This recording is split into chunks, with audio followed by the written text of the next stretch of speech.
everybody, and welcome to the bookshelf.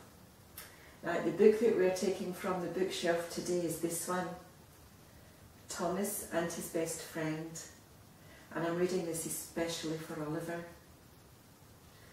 So, I wonder who Thomas's best friend could be. Let's find out, shall we? Thomas and Percy are best friends. They are happiest when they are working together. One day, in the quarry, Neville steamed in to tell them some news. "The brass band is coming to Soldier Docks," he puffed excitedly. Thomas and Percy were excited too. They loved listening to brass band music. "I hope the Fat Controller chooses me," puffed Percy, "to collect the band." Thomas had an idea. "If you go to the washdown, you'll soon be as shiny as a trumpet," he told his friend. "Then the Fat Controller might pick you." "Thank you, Thomas, I will," smiled Percy, and he steamed away. But the Fat Controller told Thomas to collect the band instead. Thomas was worried. He was excited about the brass band, but he didn't want to upset his best friend, Percy. Thomas steamed to the washdown to be cleaned, but Percy was still there. "Cinders and ashes," cried Thomas. Thomas didn't know how to tell Percy about the brass band, so he hid in the shed. When Percy had puffed away, Thomas raced off to collect Annie and Clarabelle. Thomas took an old track to the docks. He knew it would take him longer, but he didn't want to meet Percy along the way. But suddenly, who should appear but Percy?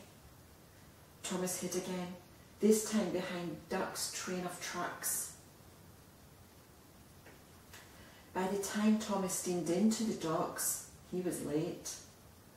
The men from the brass band were waiting on the dockside. "All aboard! Hurry! Hurry!" whished Thomas. He knew that Percy would arrive at any minute to collect the mail train. Right on time, Percy puffed in. When he saw the brass band aboard Thomas's carriages, Percy was very sad. Thomas felt terrible. He didn't like to see his best friend so unhappy. Then Thomas had a splendid idea. Thomas's driver phoned the Fat Controller, who agreed to the plan. "If I take your mail train, you can pull the brass band, Percy," said Thomas kindly. "That's what best friends do."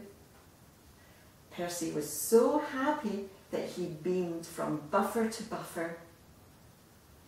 Percy puffed proudly into Great Waterton Station in time for the concert, and as a special treat, the brass band played their music for the whole journey. Did you enjoy that book? Thomas and His Best Friend? Well, that's all from the bookshelf today, so I hope you'll join me next time and we'll choose another book from the bookshelf. So for now, be good, and you know if you can't be good, don't get caught. Bye for now.